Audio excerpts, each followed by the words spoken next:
Morning everybody. Chemistry की class में आपका स्वागत है। हमारे केमिस्ट्री की क्लास में सेकंड चैप्टर हम स्टार्ट कर चुके थे, जिसके लास्ट स्टेज पे हम चल रहे हैं। और लास्ट टॉपिक हमने अणुसंख्यक गुणधर्म का फोर्थ पॉइंट परासरण दाब ऑस्मोटिक प्रेशर पढ़ा था। ऑस्मोटिक प्रेशर से संबंधित हमने एक न्यूमेरिकल भी कर लिया था। इसके बाद एक छोटा सा टॉपिक प्रतिलोम परासरण, एडिंग लगा कर लिखोगे प्रतिलोम परासरण। प्रतिलोम परासरण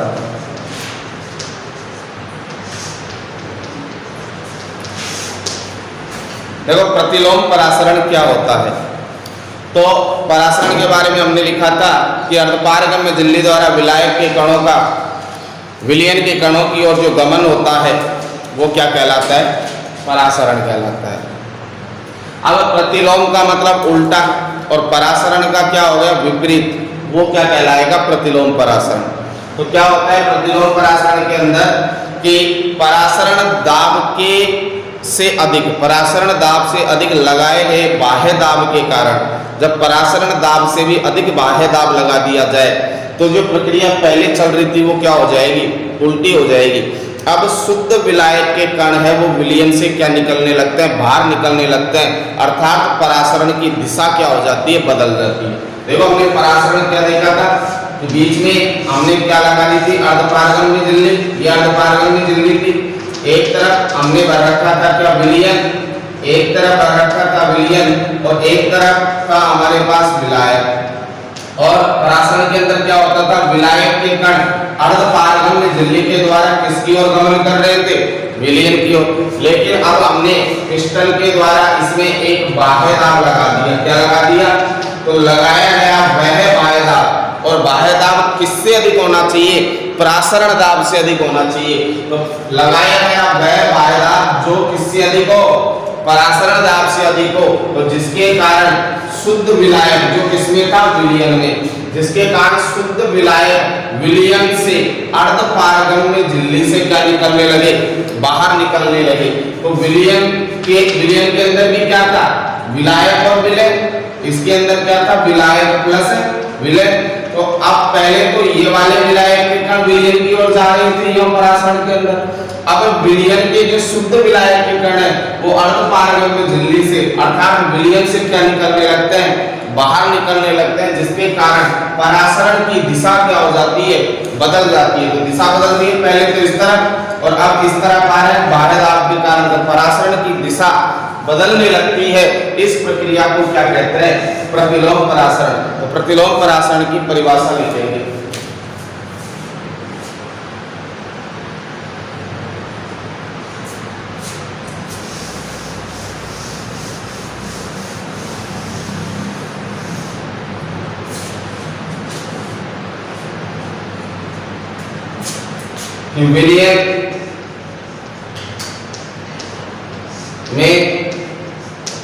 विलयन में परासरण दाब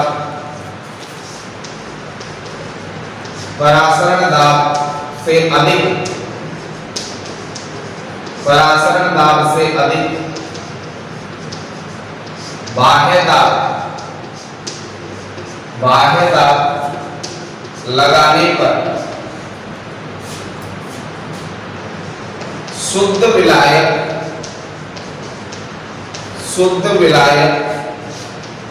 के कण विलयन से बाहर निकलने लगते हैं।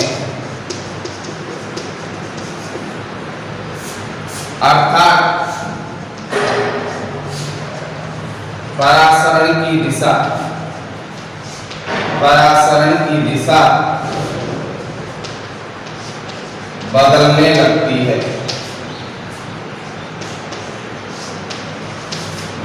लगती है। इस प्रक्रिया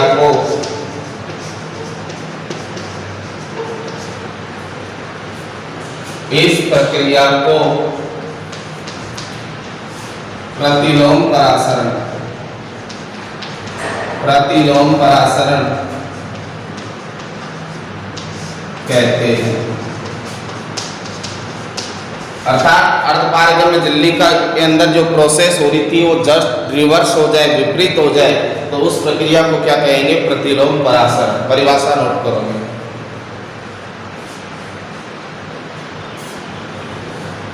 और प्रतिलोम परासरण का उपयोग समुद्री लवण के विलवणीकरण में या समुद्री जल के विलवणीकरण में किया जाता है। मतलब लवण को बाहर निकालने में। जो समुद्र का जल होता है उसके अंदर आपको पता है लवण पाया जाता है, तो समुद्री जल से लवण को पृथक करने में, या मैं बोल सकता हूँ समुद्री जल के विलवणीकरण में किसका उपयोग किया जाता है? प्रतिलोम परासरण का। तो नेक्स्ट लाइन हम लिख सकते हैं इसका उपयोग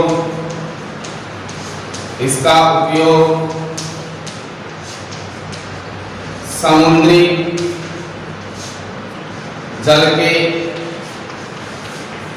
विलवणीकरण में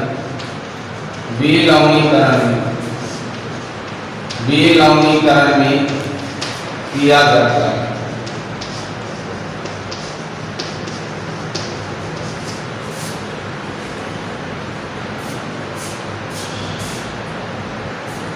इसके बाद हमारा नेक्स्ट टॉपिक रहेगा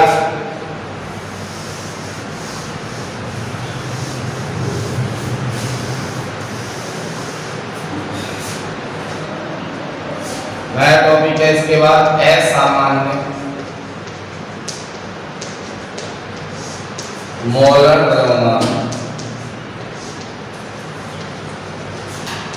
या इसे बोल सकता हूं असामान्य अणुभार।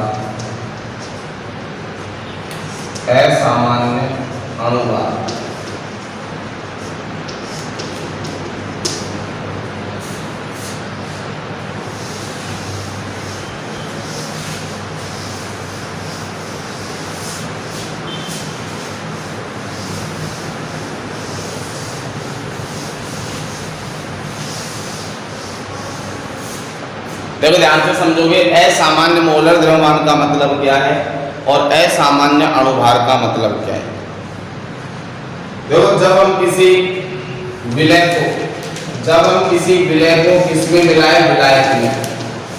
जब हम किसी विलय को किसमें घोलते हैं? विलायक में। और उससे पता है हमको कि किसका निर्माण होता है? विलयन का। किसका निर्माण होता है? विलयन का। तो ध्यान से समझोगे, असामान्य आणविक द्रव्यमान। तो जब किसी विलय को किसमें घोला जाए? विलायक में। तो विलय को विलायक में घोलने पर ना तो उसका आयनन होता हो, मतलब ना तो वो टूटता हो आयनों में, और ना ही उसका संगुणन होता हो, मतलब ना एक अणु से दो अणु आपस में क्या होते हो? जुड़ते हो। संगुणन का मतलब होता है जुड़ना और आयनन का मतलब होता है टूटना। तो जब किसी विलय को विलायक में घोला जाता है तो उसमें घोलने पर ना तो उसका आयनन होता हो ना उसका संगुणन होता हो, तो उस कंडीशन में तो प्रेक्षित अणुभार और सैद्धांतिक अणुभार दोनों के मान क्या होते हैं? बराबर होते हैं। मतलब हम प्रैक्टिकल रूप से निकाले तो भी अणुभार उतना ही आएगा, और थ्योरेटिकल रूप से निकाले मतलब सैद्धांतिक रूप से निकाले तो भी अणुभार क्या आएगा? उतना ही आएगा। लेकिन जब किसी विलय का विलायक में घोलने पर, जब किसी विलय को किसमें घोल दिया जाए? विलायक में, और उसका या तो आयनन हो जाए या उसका क्या हो जाए? संगुणन हो जाए, तो उसके सैद्धांतिक व प्रायोगिक मोलर द्रव्यमान में या उसके अणुभार में क्या आ जाता है? परिवर्तन हो जाता है। मतलब या तो कम हो जाएगा या क्या हो जाएगा? ज्यादा हो जाएगा। तो उस कंडीशन में उसका द्रव्यमान सामान्य थोड़ी रहा पहले का जितना, अब वो क्या हो गया? असामान्य। तो इस कंडीशन को क्या कहते हैं? असामान्य मोलर द्रव्यमान। तो असामान्य मोलर द्रव्यमान की परिभाषा हम क्या लिखेंगे कि जब किसी विलय को विलायक में घोलने पर उसका या तो आयनन हो जाए या फिर क्या हो जाए? संगुणन हो जाए, तो उसके सैद्धांतिक मोलर द्रव्यमान व प्रायोगिक मोलर द्रव्यमान के मान में क्या आ जाता है? अंतर आ जाता है। इसे क्या कहते हैं? असामान्य मोलर द्रव्यमान। और अंतर या तो मोलर द्रव्यमान कम हो जाएगा या फिर मोलर द्रव्यमान क्या हो जाएगा? अधिक हो जाएगा। तो ये चीज हम नोट करेंगे, असामान्य मोलर द्रव्यमान।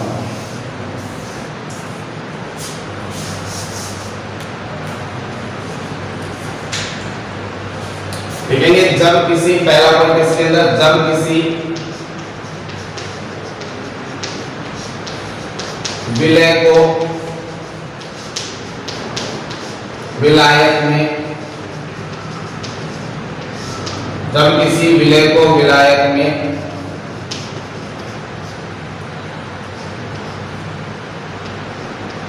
घोलने पर, किसी विलय को विलायक में घोलने पर विलय का न तो संगुणन होता हो, न तो संगुणन होता हो और ना ही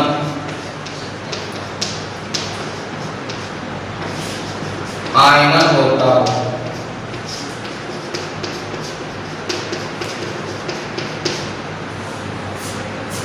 तो ऐसी स्थिति में, ऐसी कंडीशन में,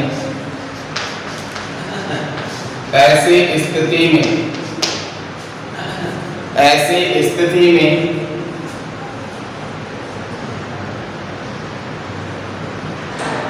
सैद्धांतिक मीन्स थ्योरेटिकल, सैद्धांतिक व प्रायोगिक, सैद्धांतिक व प्रायोगिक मोलर द्रव्यमान, मोलर द्रव्यमान का मान समान होता है, समान होता है, जिसे सामान्य मोलर द्रव्यमान, जिसे सामान्य मोलर द्रव्यमान, जिसे सामान्य मोलर द्रव्यमान कहते हैं। ये तो परिभाषा हमने किसकी दी है? सामान्य मोलर द्रव्यमान की। और सामान्य मोलर द्रव्यमान कब होगा? जब ना तो आयनन होता हो, ना ही क्या होता हो, संगुणन। अब इसका जस्ट रिवर्स हम किसकी परिभाषा लिखते हैं? असामान्य मोलर द्रव्यमान की। तो असामान्य मोलर द्रव्यमान की परिभाषा क्या हो जाएगी कि किसी विलय को विलायक में घोलने पर, किसी विलय को विलायक में घोलने पर, किसी विलय को विलायक में घोलने पर, किसी विलय को विलायक में घोलने पर विलय का घोलने पर यदि विलय का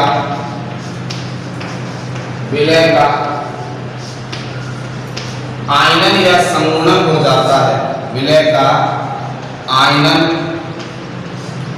या संगुणन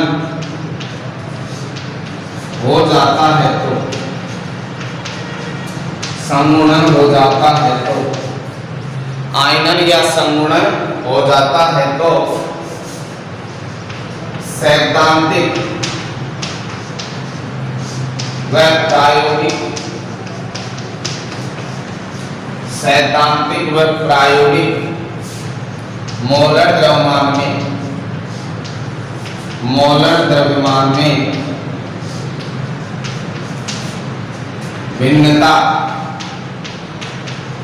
भिन्नता आ जाती है, भिन्नता आ जाती है, जिसे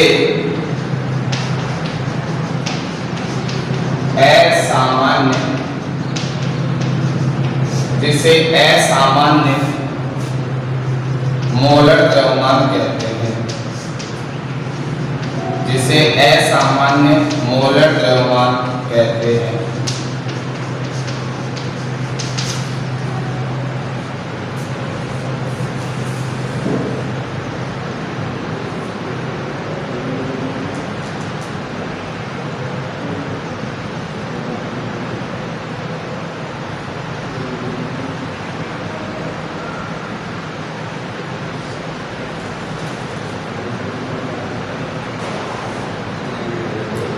अब इसके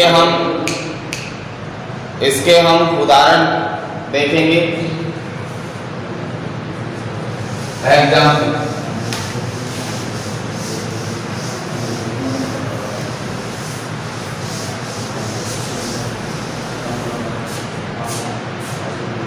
एग्जाम्पल, नंबर फर्स्ट कि जब हम किसी NaCl को किसमें घोल दे, जल में घोल दे, NaCl को किसमें घोल दे, जल में, तो इसका आयनन हो जाता है, मतलब ये टूट जाता है Na+ में और किसमें, Cl- में, तो टूट गया। तो ये प्रक्रिया क्या कहलाएगी, आयनाइजेशन मींस आयनन, क्योंकि NaCl को, लवण को जब जल में घोला जाता है तो वो Na+ में किसमें टूट जाता है, Cl- में, तो आयनों में टूटना क्या कहलाएगा, आयनन। अब देखेंगे हम, पहले इसके कितने मोल आयन थे, 1 मोल आयन था, यहाँ पर NaCl का कितना मोल आयन था, 1 मोल, और अब यहाँ कितने मोल आयन बन गए, 2 मोल आयन बन गए।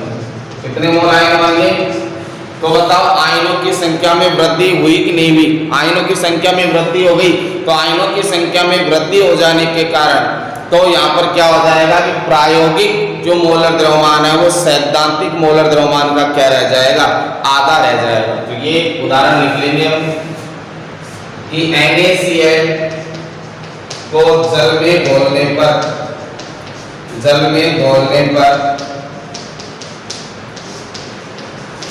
1 मोल NaCl से 2 मोल आयन प्राप्त होते हैं, 2 मोल आयन प्राप्त होते हैं, अर्थात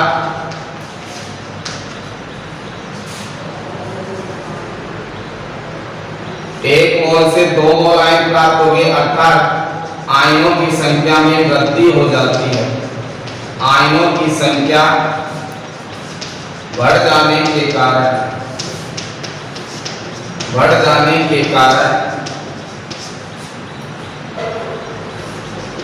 प्रायोगिक मोलर द्रव्यमान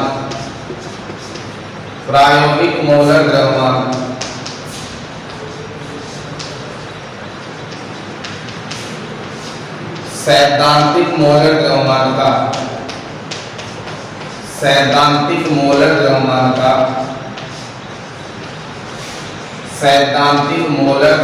का आधा रह जाता है,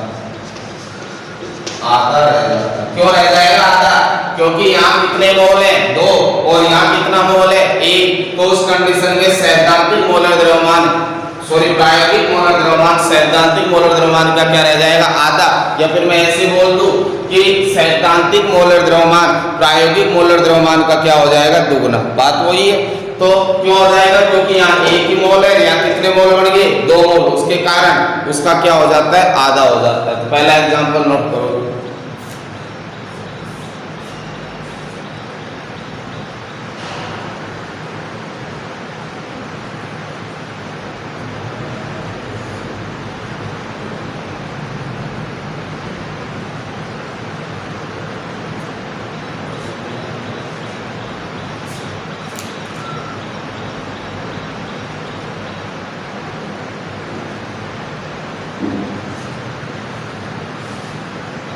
इसी के साथ एग्जांपल नंबर 7 देखेंगे हम।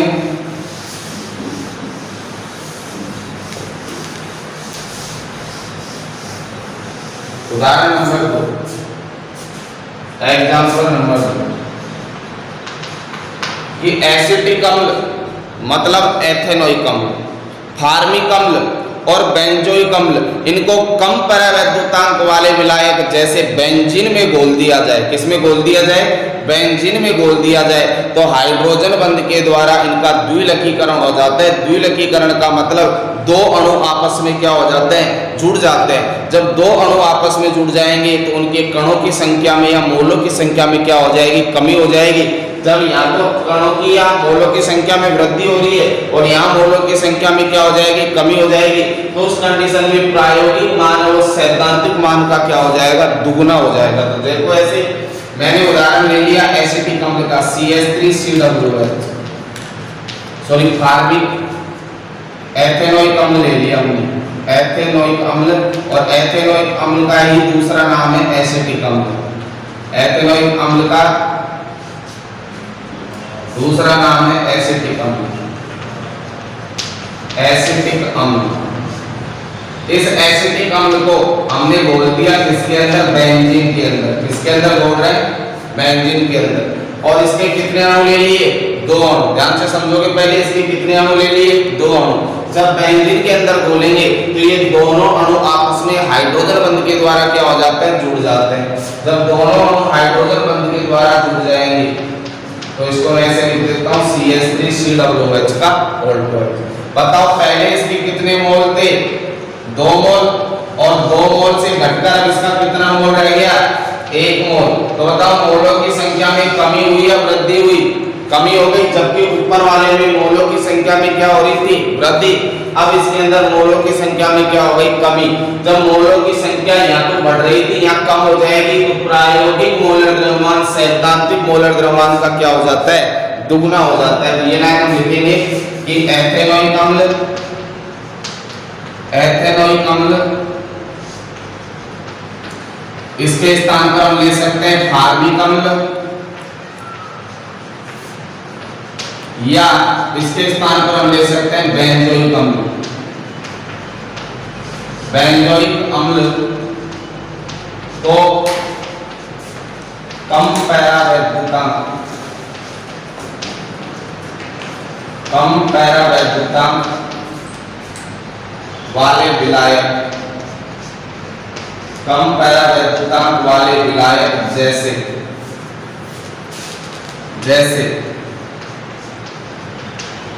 बेंजीन में घोला जाता है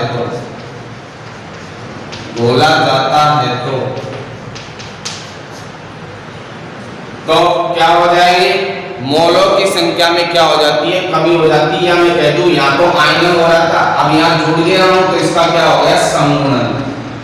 क्या हो गया, इसका संगुणन। जबकि ऊपर क्या हो रहा था, आयनन हो जाता है। तो हाइड्रोजन बंधन के कारण, हाइड्रोजन बंधन के कारण, मतलब हाइड्रोजन बंधन के द्वारा जुड़ते हैं, हाइड्रोजन बंधन के कारण इनका द्विलकीकरण हो जाता है, इनका द्विलकीकरण, डाइमर, 2 अणु आपस में जुड़ना क्या कहलाता है, डाइमर। द्विलकीकरण हो जाता है, द्विलकीकरण हो जाता है, जिसके कारण मोलों की संख्या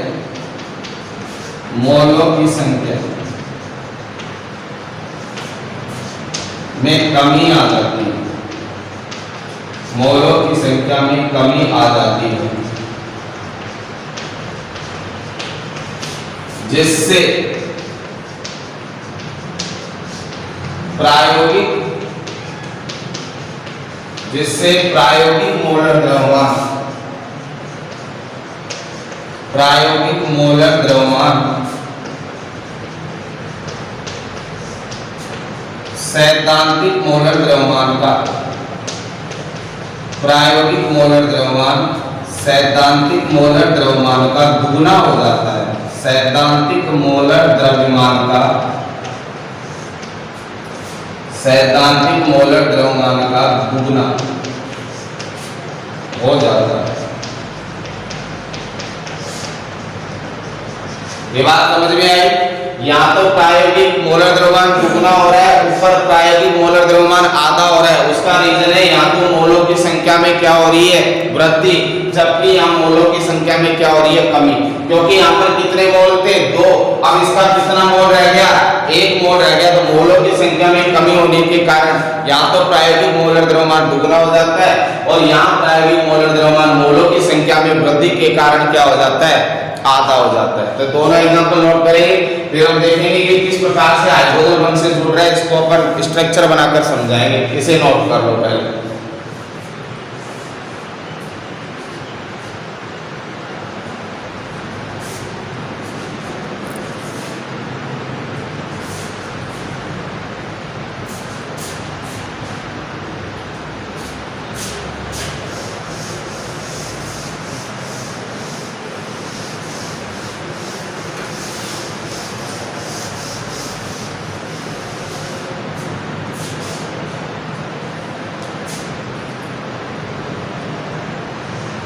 CH3 C double bond O OH, यही होता है एसिटिक अम्ल CH3 COOH। इस प्रकार से इसके कितने अणु जुड़ेंगे? 2 अणु जुड़ेंगे। तो यहां लिख दिया मैंने CH3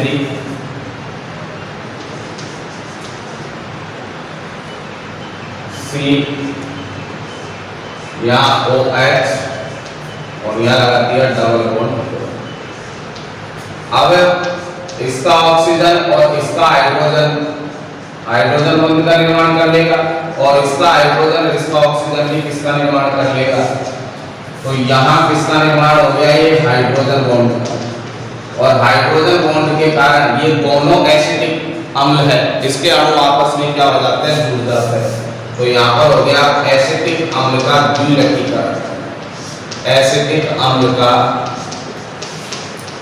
द्विलकीकरण।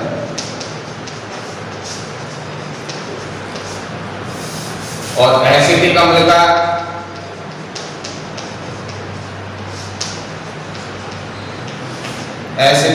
का प्रायोगिक मोलर द्रव्यमान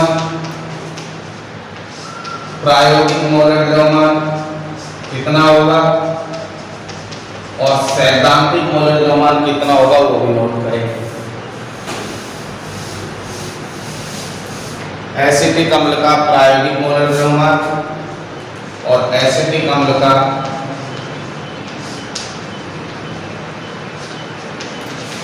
सैद्धांतिक मोलर द्रव्यमान, ये दोनों चीज बतानी है आपको कि सैद्धांतिक मोलर द्रव्यमान कितना होगा और प्रायोगिक मोलर द्रव्यमान कितना होगा।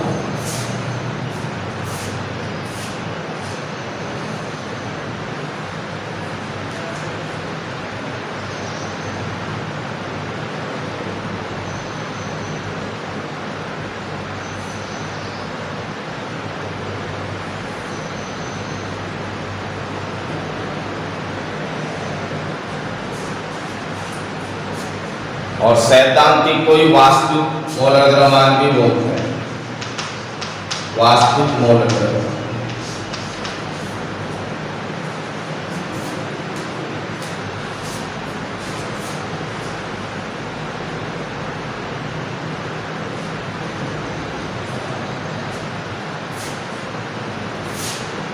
देखो एसिटिक अम्ल हमारे पास ये CH3COOH, इसे ही बोलते हैं एसिटिक अम्ल।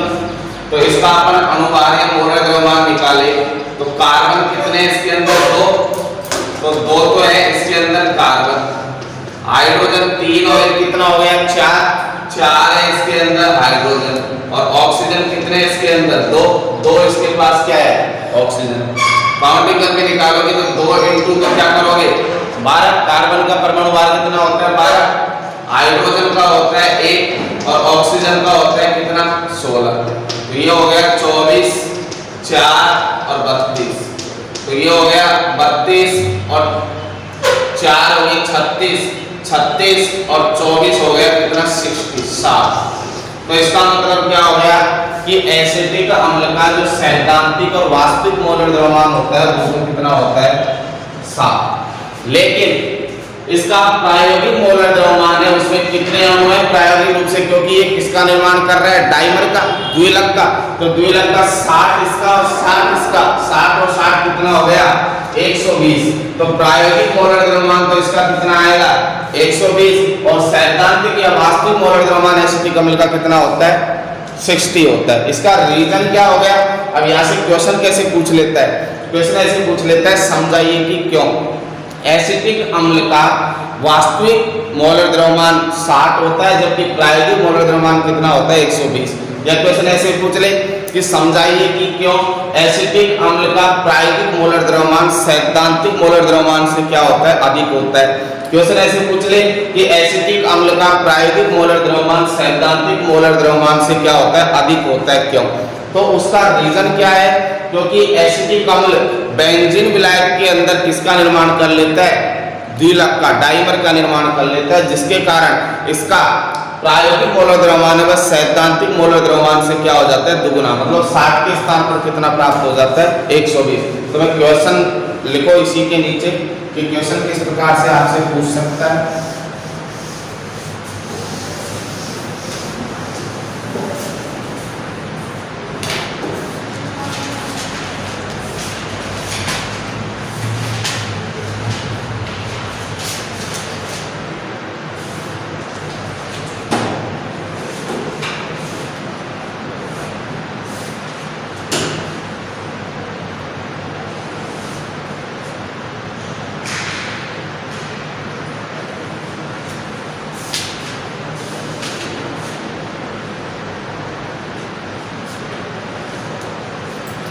क्वेश्चन है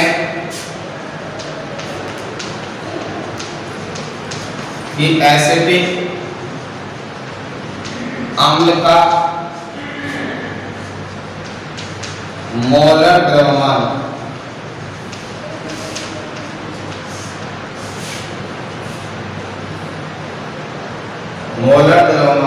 या वास्तविक मोलर द्रव्यमान लिखो, वास्तविक मोलर द्रव्यमान, वास्तविक मोलर द्रव्यमान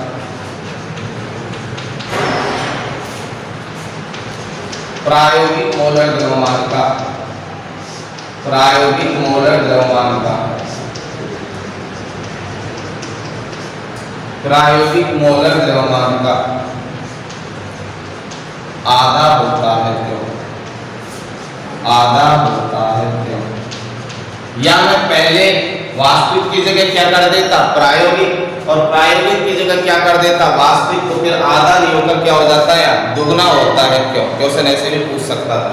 तो इसका रीजन क्या देंगे कि एसिटिक अम्ल बेंजीन जैसे विलायक के अंदर किसका निर्माण कर लेता है, डाइमर का। डाइमर का मतलब द्विलक का क्या कर लेता है निर्माण कर लेता है, जिसके कारण इसके मोलों की संख्या में क्या आ जाती है कमी, और मोलों की संख्या में कमी हो जाएगी तो फिर इसका वास्तविक मोलर द्रव्यमान प्रायोगिक मोलर। तो आंसर इसका क्या होगा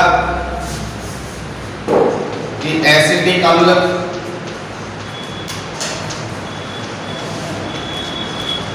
बेंजीन जैसे विलायक में, बेंजीन जैसे विलायक में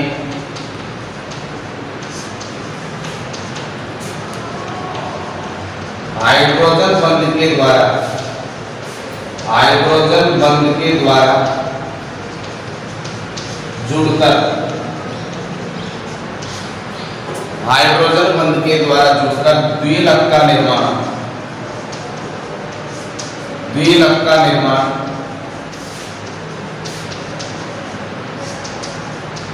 कर लेता है।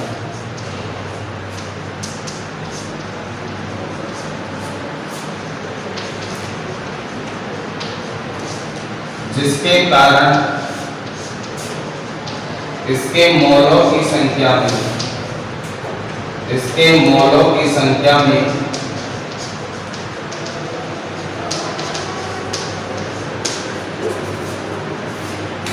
कमी आ जाती है।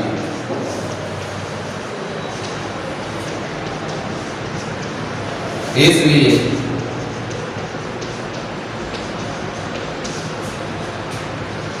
वास्तविक मोलर द्रव्यमान, वास्तविक मोलर द्रव्यमान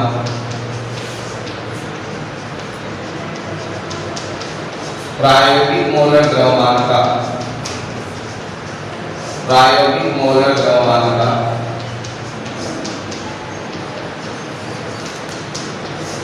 प्रायोगिक मोलर द्रव्यमान का आधा रह जाता है,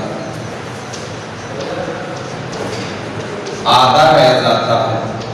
और उसके बाद में हमने जो एसिटिक अम्ल का एक द्विलकीकरण की स्ट्रक्चर बनाई थी, इसी के नीचे एसिटिक अम्ल की द्विलकीकरण की क्या बना लो स्ट्रक्चर बना लो, या फिर ऐसे कैसे इसे इसी के नीचे ये बच रहा है इसको नोट कर लो, इसी के नीचे इसको नोट कर लो, एसिटिक अम्ल का द्विलकीकरण। यहाँ तक आंसर लिख लिया। इसके बाद एसिटिक अम्ल का द्विलकीकरण लिखो, फिर इसका प्रायोगिक मोलर द्रव्यमान और फिर इसका सैद्धांतिक मोलर द्रव्यमान नोट कर लो इसी के नीचे।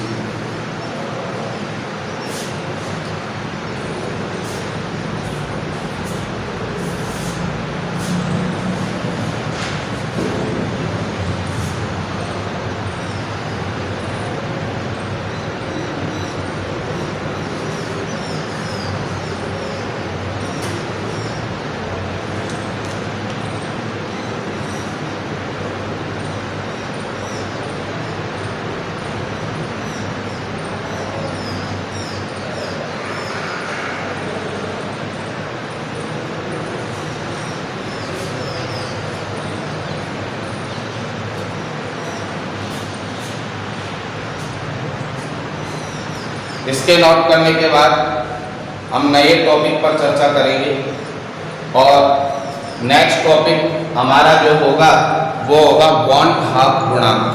वॉन टॉप गुणांक। तो वॉन टॉप गुणांक क्या होता है? वॉन टॉप एक साइंटिस्ट वैज्ञानिक का नाम है। तो वॉन टॉप नामक वैज्ञानिक ने आयनन व संगुणन की सीमा को निर्धारित करने के लिए एक गुणांक दिया। उस गुणांक को क्या कहते हैं? वॉन टॉप गुणांक, जिसे आयोटा से या स्मॉल आई से हम बोल सकते हैं, प्रदर्शित करते हैं। तो वॉन टॉप गुणांक के अंदर फॉर्मूला होता है इसका कि प्रेक्षित अणुसंख्या गुणधर्म अपॉन सैद्धांतिक अणुसंख्या गुणधर्म। मतलब प्रेक्षित अणुसंख्या गुणधर्म में हम सैद्धांतिक अणुसंख्या गुणधर्म का क्या दे दे? भाग दे दे। तो जिससे उसकी वैल्यू प्राप्त होगी वो वैल्यू वॉन टॉप गुणांक के क्या होगी? बराबर होगी। तो लिखेंगे नेक्स्ट टॉपिक वॉन टॉप गुणांक।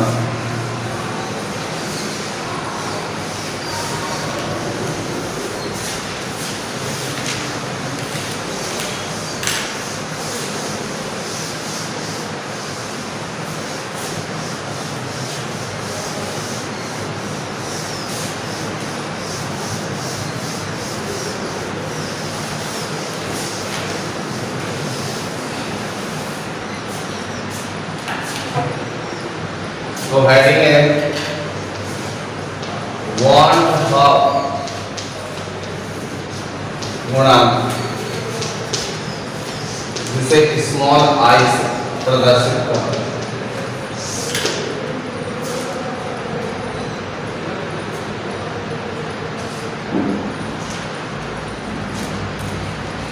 तो वॉन टॉप नामक वैज्ञानिक ने वॉन टॉप नामक वैज्ञानिक ने वॉन टॉप नामक वैज्ञानिक ने विलियन में विलय के संगुणन या आयनन की सीमा को निर्धारित करने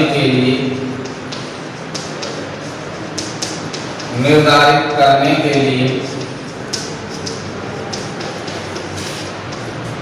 एक गुणांक आई दिया, स्मॉल आई। एक गुणांक स्मॉल आई दिया, जिसे वॉन टॉप गुणांक कहते हैं।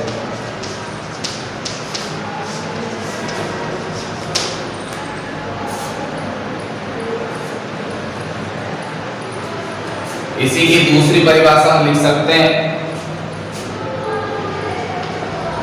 कि प्रेक्षित अणुसंख्यक गुण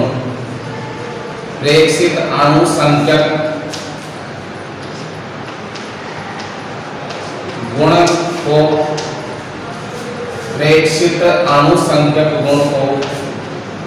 सैद्धांतिक अणुसंख्यक गुण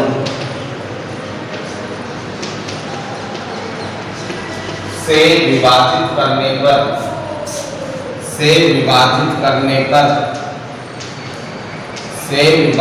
करने पर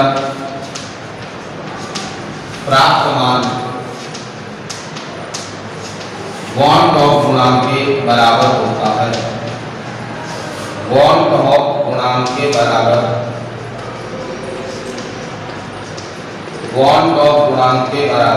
होता है। तो हम वॉन टॉप, इसी लाइन से वॉन टॉप गुणांक का सूत्र क्या लिख सकते हैं? वॉन टॉप गुणांक small i is equal to क्या लिख सकते हैं?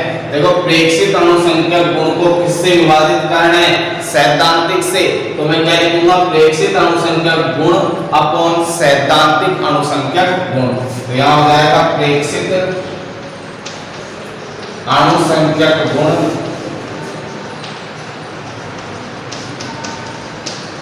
अपॉन सैद्धांतिक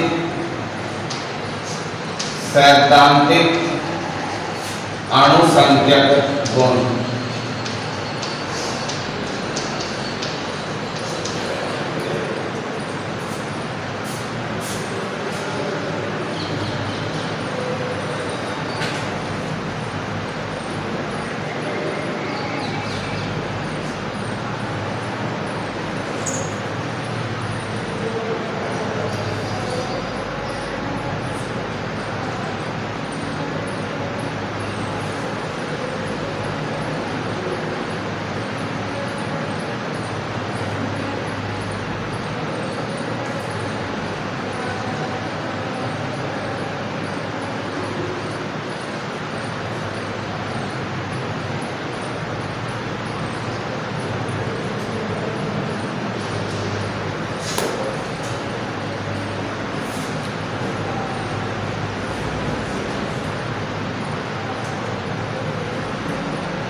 इसके बाद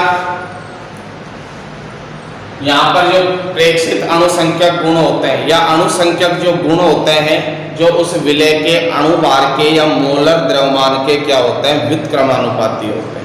आपने जितने भी फॉर्मूले पढ़े हैं अणुसंख्यक गुणधर्मों के, तो आपने देखा होगा कि Mb है वो उस अणुसंख्या गुणधर्म के क्या है, व्युत्क्रमानुपाती। जैसे आपने फॉर्मूला देखा था कि Mb बराबर Kf into Wb upon Wa into delta Tf into 1000। तो यहाँ देखो Mb मतलब विलय का मोलर द्रव्यमान है, विलय का अणुभार किसके व्युत्क्रमानुपाती होता था, हिमांक अवनमन की। व्युत्क्रमानुपाती है या नहीं है देख लो। इसी के स्थान पर यहाँ डेल्टा Tf की जगह मैंने क्या ले लिया, डेल्टा Tb। तो ये क्वथनांक उन्नयन किसके व्युत्क्रमानुपाती होता है, विलय के अणुभार की। तो आप चारों अणुसंख्यक गुणधर्म में देख चुके थे कि अणुसंख्यक गुण होता है, अणुसंख्यक गुण का मतलब या तो हिमांक में अवनमन या क्वथनांक में उन्नयन या वाष्पदाब में आपेक्षिक अवनमन, और एक हमारा कौन सा बचा, परासरण दाब। तो जितने भी फॉर्मूले आपने देखे थे तो वहां सब में विलय का जो मोलर द्रव्यमान था या अणुभार था वो हमेशा उस अणुसंख्यक गुणधर्म के क्या था, व्युत्क्रमानुपाती। तो इसी में नेक्स्ट लाइन में लिख सकता हूं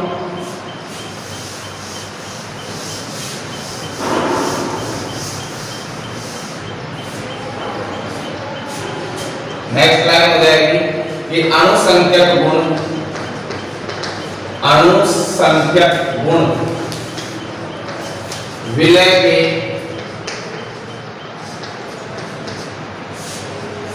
अणुभार या मोलर द्रव्यमान, अणुभार या क्या बोलते हैं, मोलर द्रव्यमान, मोलर द्रव्यमान के व्युत्क्रमानुपाती,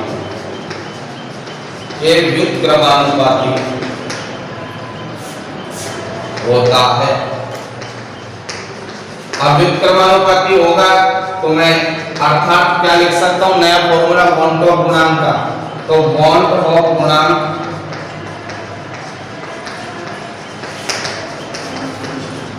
बराबर, अब व्युत्क्रमानुपाती होगा तो मैं यदि इसे अणुसंख्यक गुण की जगह मोलर द्रव्यमान लिखूं तो मैं लिख दूं प्रेक्षित मोलर द्रव्यमान और सैद्धांतिक मोलर द्रव्यमान दो ले लूं, तो अब इसका क्या हो जाएगा, उल्टा।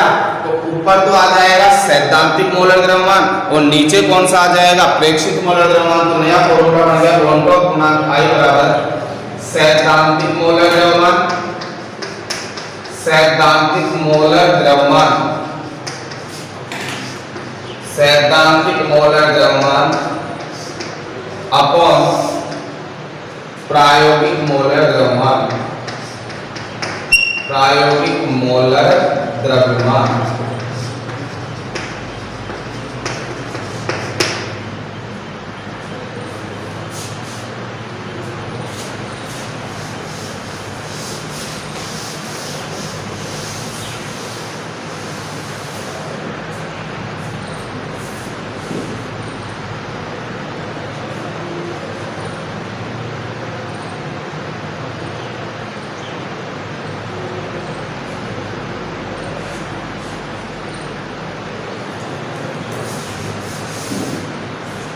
देखो विलय के संगुणन, आयनन, इसकी कैसे पता लगे इसका कंडीशन का, देखो जब वोल्टॉप गुणांक का मान 1 प्राप्त हो, कितना प्राप्त हो 1, तो उस कंडीशन में ना तो विलय का विलायक में आयनन होता है ना क्या होता है संगुणन होता है 1 प्राप्त होने पर। और जब वोल्टॉप गुणांक का मान 1 से अधिक प्राप्त हो तो इसका मतलब है कि विलय का विलयन में क्या हो गया आयनन हो गया। और जब वोल्टॉप गुणांक का मान 1 से कम प्राप्त हो तो इसका मतलब है कि विलय का विलयन में क्या हो गया आयनन के स्थान पर संगुणन हो गया। तो 3 कंडीशन होती है, तो नीचे लिखोगे आयनन और संगुणन की निम्न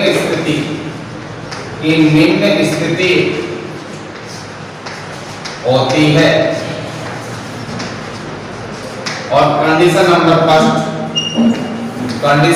फर्स्ट है हमारी कि इफ यदि I इज इक्वल टू 1 तो पोस्टर में लिख लेना न तो आयनन होगा न तो आयनन और ना ही संगुणन होता है, ना ही संगुणन होता है। कब होगा जब I का मान किसके बराबर हो 1 के बराबर। Condition number second, if I is greater than 1 मतलब कि वोल्टॉप गुणांक का मान 1 से क्या हो जाए अधिक, तो इसका मतलब है कि विलय का आयनन होता है। क्या होता है आयनन होता है।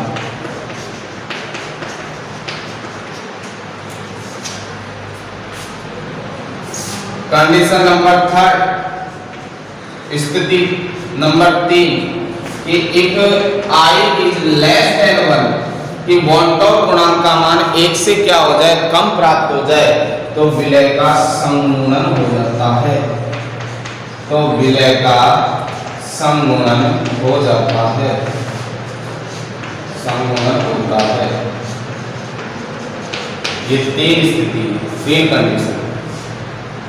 अब जैसे मैं अभी आपको उदाहरण दिया था एसिटिक अम्ल का, और आपको पता था कि एसिटिक अम्ल का जो प्रायोगिक मोलर द्रव्यमान था थोटिकल, प्रायोगिक मोलर द्रव्यमान तो हमारे पास था कितना 120 किसका एसिटिक अम्ल का, और सैद्धांतिक मोलर द्रव्यमान हमारे पास कितना था 60।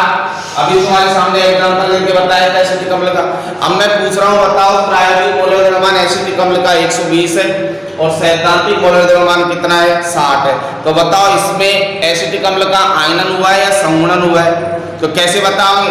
तो वोल्टॉप गुणांक I बराबर फॉर्मूला हमारे पास होता है मोलर द्रव्यमान दिया हुआ हो तो सैद्धांतिक तो कहाँ आएगा ऊपर और प्रायोगिक कहाँ आएगा नीचे। तो क्या हो गया 60/120 मतलब 1/2 मतलब 0.5। तो बताओ मुझे 0.5 1 से बड़ा है छोटा है 1 से छोटा, तो वोल्टॉप गुणांक का मान 1 से क्या प्राप्त हो रहा है कम हो रहा है, अर्थात एसिटिक अम्ल का क्या हुआ था वहां संगुणन हुआ था। क्या हुआ था संगुणन हुआ था। इसी के आधार पर हम संगुणन और आयनन का वोल्टॉप गुणांक के आधार पर क्या लगा लेते हैं पता लगा लेते हैं। तो इसके बाद वोल्टॉप गुणांक से संबंधित आगे इनके फॉर्मूले अणु संख्या गुणकों को पढ़ेंगे।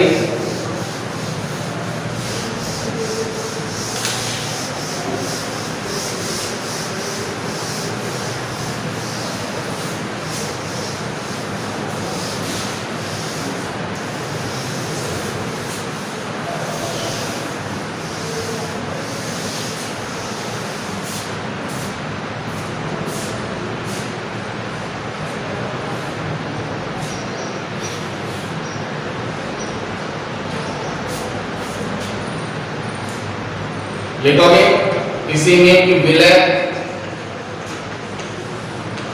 का विलायक में संगुणन हो जाने पर, विलायक में संगुणन या आयनन हो जाने पर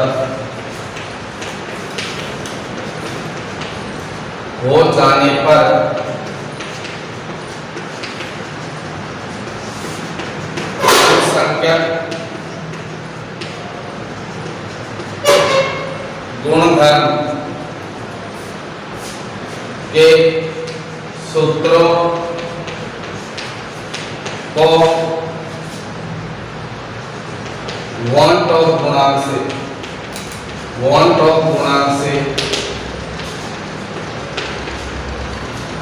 गुणा कर निम्न प्रकार से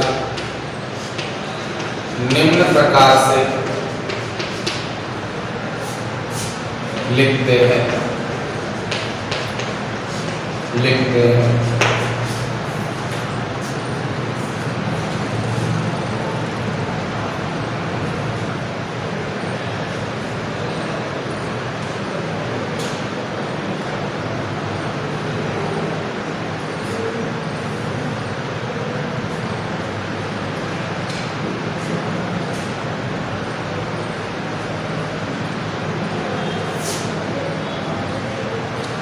निम्न प्रकार से लिखते हैं। तो चार संख्या गुणधर्म थे हमारे पास। एक तो था वाष्प दाब में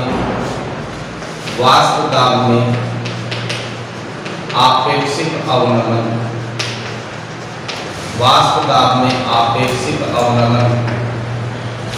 दूसरा था हमारे पास क्वथनांक उन्नयन,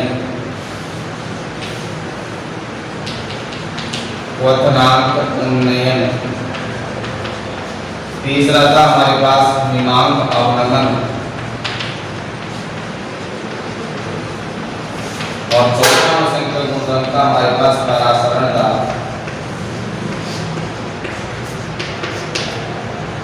चारों के समीकरण आपको लिखवा चुके थे और जो भी इनके सूत्र थे उन सब में यदि विलय का क्या हो रहा हो समूहन या आयनन, तो उस कंडीशन में उस समीकरण को किससे गुणा कर देते हैं? आई से। जैसे पाई बराबर क्या फॉर्मूला पढ़ा था आपने? CRT।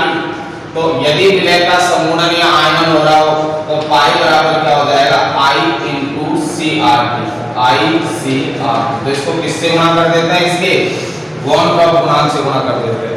जैसे दूसरा फॉर्मूला तुमने पढ़ा था कि pi is equal to WB upon MB, ऊपर था RT और नीचे क्या था? V। तो यदि इसका भी समूहन या आयनन हो रहा हो तो इसको भी किससे गुणा कर देते हैं? I से। तो इस प्रकार से सब समीकरणों को किससे गुणा करना है? I से। तो जितने भी फॉर्मूले लिखोगे उनको किससे मल्टीप्लाई कर दो? I से। लेकिन कब होगा I से मल्टीप्लाई? ध्यान रखना, जब विलय का या तो क्या हो रहा हो संगुणन या फिर क्या हो रहा हो आयनन, तब जाके ही I से गुणा होगा, अन्यथा सामान्य समीकरण इनकी जो है वही लगेगी। देखो चारों समीकरण और नोट करो।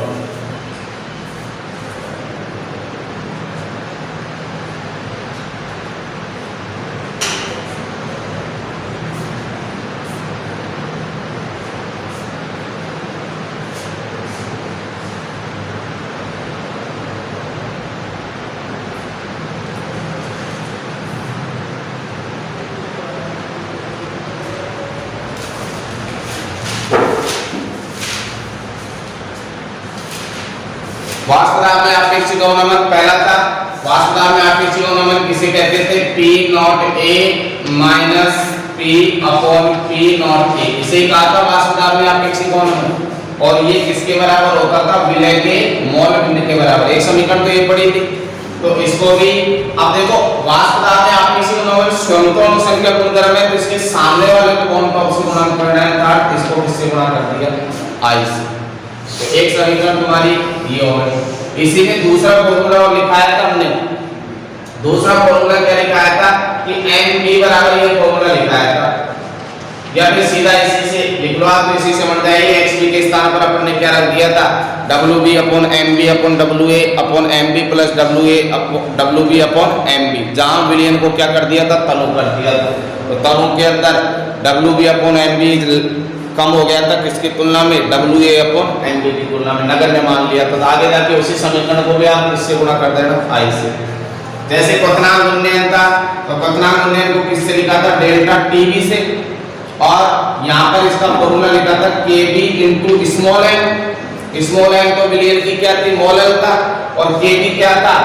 विलयन का क्वथनांक उन्नयन, मोलल क्वथनांक उन्नयन स्थिरांक। ये समीकरण पढ़ी थी, तो इसको भी किससे गुणा कर दो? I से। या इसी में अपन ने एक फॉर्मूला और लिखा था कि डेल्टा टीबी बराबर KB into WB into 1000 upon MB into WB. देखो अपनी कॉपी के अंदर ये फॉर्मूला लिखा था ना, तो इसको भी किससे गुणा कर दो, आई से। दूसरा फॉर्मूला ये भी लिख सकते हैं। तो जितने भी फॉर्मूले जिनसे न्यूमेरिकल सोल्व होंगे ये सब इसके अंदर आ जाएंगे। इसी के साथ मान का वर्णन वाला भी, इसी का जस्ट केवल b की जगह क्या करना है, आपको ऐड करना है। तो delta T F is equal to I into K F into small f. एक समीकरण तो ये हो जाएगी। एक अनुपात के मध्य संबंध वाली दूसरी समीकरण लिखेंगे तो delta T F is equal to I into K F into W B into 1000 upon W A into M B. दूसरी समीकरण तब तक जितने भी अनुसंख्या गुणधर्म थे उन सबके फॉर्मूले हमारे इस वन टॉप गुणांक में आ गए। लेकिन ध्यान रखना आई से गुणा जब ही करना है जब आपको क्वेश्चन में क्लियर दे रखा हो कि विलय का विलायक में या तो संगुणन हो रहा हो या क्या हो रहा हो, आयनन हो रहा हो।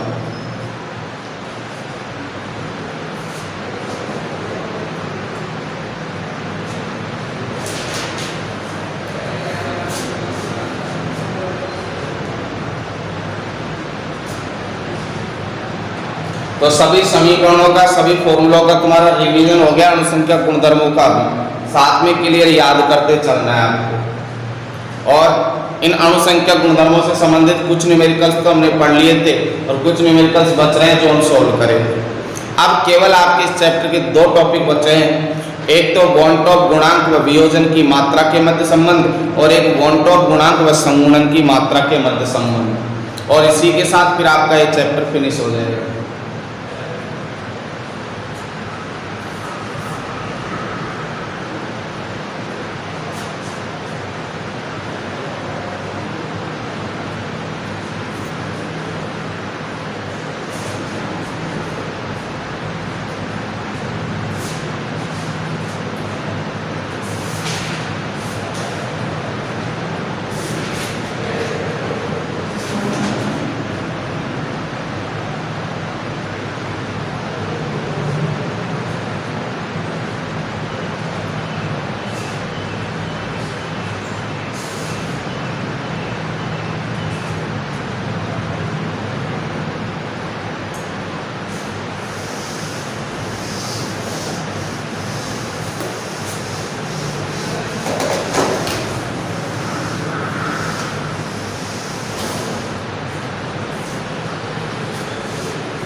इसके बाद हमारा नया टॉपिक होगा